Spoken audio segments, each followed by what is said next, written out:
আমরা চাই উদ্ভাবক হোক আমাদের পথ, সহযোগিতা হোক আমাদের শক্তি, আর দক্ষতা ও কর্মসংস্থান হোক আমাদের প্রতিশ্রুতি। প্রথমত, নতুন প্রযুক্তি গ্রহণে আগ্রহী করে তোলা, যেমন IPTV, fibre to the home এবং কৃত্রিম বুদ্ধিমত্তার ব্যবহার। দ্বিতীয়ত, নৈতিকতা ও মান বজায় রাখা, এক্ষেত্রে গ্রাহকের তথ্যের নিরাপত্তা, কন্টেন্টের বৈচিত্র্যতা ও মান বজায় রাখা জরুরি। এবং তৃতীয়ত, আন্তর্জাতিক অংশীদারিত্ব গড়ে তোলা, যাতে বাংলাদেশ বিশ্বের বিভিন্ন দেশের সাথে প্রতিযোগিতায় অবতীর্ণ হতে পারে। আমাদের আগামী দিনে কিছু লক্ষ্য হলো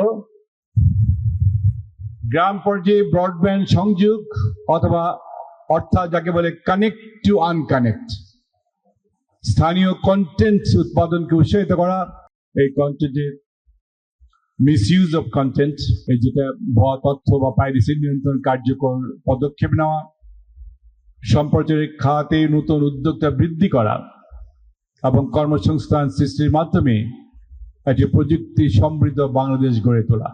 এই যে সার্ভিস টু দ্য পিপল, আমাদের সরকার, বিএনপি সরকার, আমাদের মাননীয় প্রধানমন্ত্রী তারেক রহমান সাহেবের সরকার, আমাদের সার্ভিস ওরিয়েন্টেড সরকার। আমরা জনগণের গোড়দোড়ায় আমাদের এই সার্ভিসগুলো নিয়ে নিতে চাই। সুতরাং আজকে আমরা যত বেশি আপনাদের এই কেবল অপারেটররা ভালো ভালো টেলিভিশন চ্যানেলগুলো সুন্দরভাবে দেখাতে পারবে, আরো বেশি বেশি প্রোগ্রাম দেখাতে পারবে, তাদের সার্ভিসটা আরো উইদাউট এন ইন্টারভেনশন আরো ভালো হবে, তাতে কিন্তু ওনাদের মধ্য দিয়েই সরকারের সুনাম হবে। সুতরাং এটা আমাদেরও কিন্তু সেই লোভটা আছে, আমরাও চাই। সুতরাং এটা কি আমাদেরকে সুরক্ষা দিতে হবে।